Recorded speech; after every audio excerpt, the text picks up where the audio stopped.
Choosing Beggars, Episode 1. Hey, Hello, may I know who I'm talking to? I'm responding to your ad for the free hamster cage. That's me. So when can you pick it up? Pick up? What do you mean? I mean coming to pick it up. I'm not doing that. You said it was free. Yes, the cage is free, but the shipping isn't. That's bull butterfly. Piece of butterfly. Butterfly. Choosing Beggar invites me to their birthday party. Hello everyone, I'm inviting you all to my 23rd birthday party. Anyone can come, but must be 18 and up. Like always, I do ask in order to attend my birthday. To bring a bottle or 12-pack per person. Wine bottles don't count. This time, you can also get me something from my birthday list as well. If you are showing up empty-handed, you will be asked to leave unless spoken to me first. If you haven't been to any of my parties, there's something you don't want to miss. Starts at 9 p.m. We hope to see you here. Can't wait to celebrate the start of my Jordan year with you all. Birthday list? Pi to the power of 2 divided by the quaternion identity of the sun. Factoring the force of the photographed black hole by a 23-year-old scientist. Again, you can get me anything on this list instead of bringing a bottle. But showing up with nothing is unexceptionable. I worked my ass off hauling wood today, to give away for free.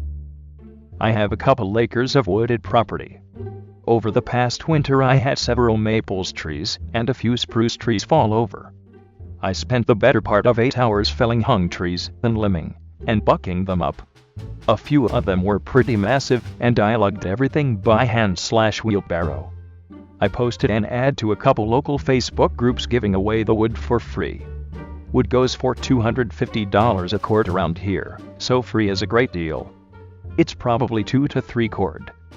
I got about 20 messages right away. I had people wanting me to deliver it. I had people wanting me to split it. I even had one guy call and ask if I could give him birch instead of the maple or spruce.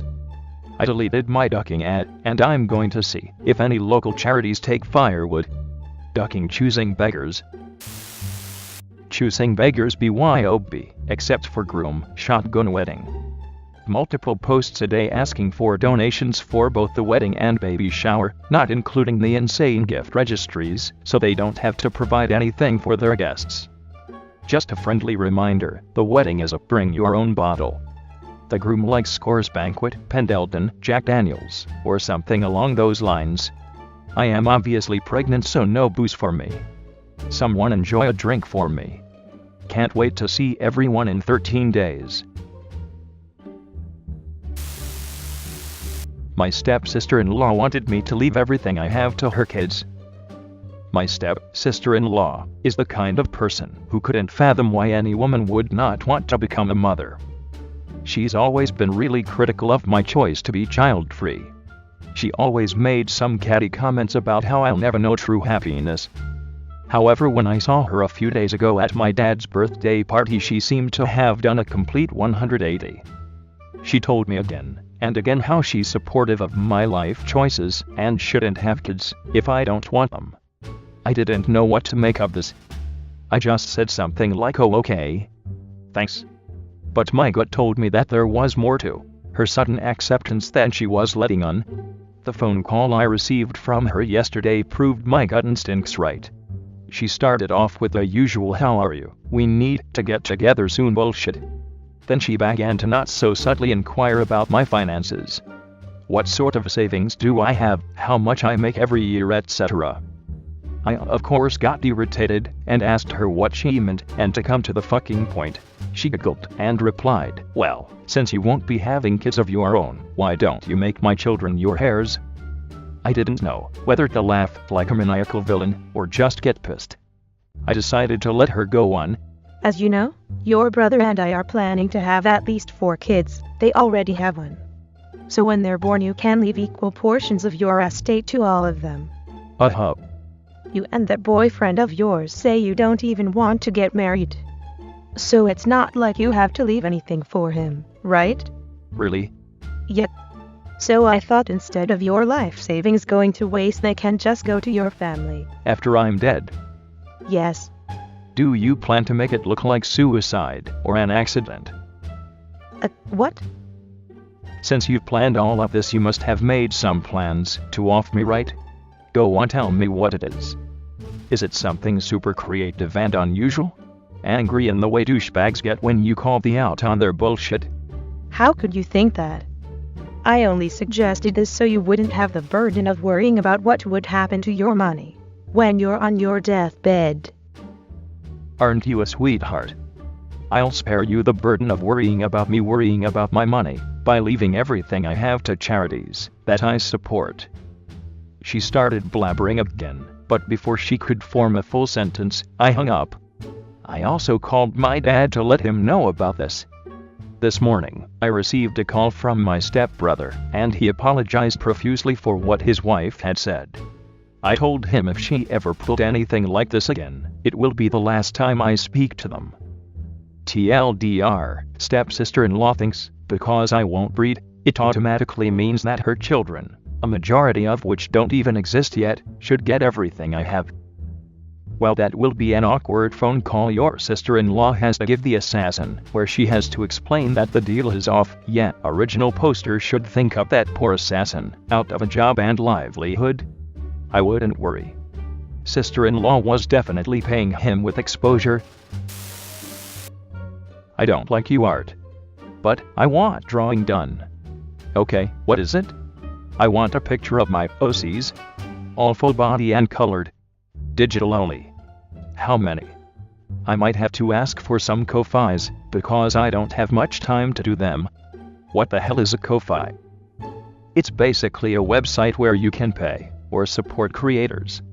I'm afraid I would have to ask for some money if it's 5 people. What? I'm not paying some stupid kid to draw my characters. Besides, you said you'd do requests for free. 5 people, digitally, would be way too much work for me to do for free. I'm sorry. If you don't want a child to make your art, then it's as simple as asking a more professional artist to draw for you. Asshole, I'm fucking reporting you on all my accounts. Brother-in-law demands we get him an expensive gift and a job. Was sent over here from Just No Family. The title pretty much says it all. This was about 2 months ago now. My significant other's birthday was coming up. Being twins, this meant this was also true for brother-in-law. My significant other wasn't really expecting anything from his family. Last year he didn't even hear from any of them except his mom, who simply said a short happy birthday on Facebook. So, he was pretty surprised when brother-in-law contacted him about their upcoming birthday. But as always, brother-in-law was only focused on himself. Right off the bat, he demanded we get him a very expensive gaming chair and desk. His reasoning was that we both work, so of course we can afford it. Significant other fires back asking what brother-in-law is getting for him in return, seeing as it's also his birthday. Brother-in-law answers with a vague rambling about how he knows famous actresses in the Philippines and can get significant other their number. Right. Sure. We tell him we aren't spending a single cent on him, in which he throws a fit calling us selfish. Brother-in-law then switches subjects and says that significant other needs to get him a job in our town at the store we work at. And it has to be as department manager, because he wants to be the boss. Which just shows he has no clue how retail really works. We tell him with his work history, the longest he's lasted anywhere is 3 weeks, he would be lucky to even be made a cashier, but no, we will not be helping him get a job in our town. I ask him how he even planned on moving here with no money, and he just says, well, you guys have an extra room. Should have seen that coming. I tell him if he dares to even set foot on our doorstep, I will be calling the cops. He ignores me and starts rambling again about how we will regret it because he is president of the Philippines and knows important people and other things that stopped making any sense. After that we stopped replying. I cannot wait until we move next month. Significant other and I have agreed to not tell any of his family the new address. I will feel so much better knowing that none of them, especially brother-in-law, can show up uninvited.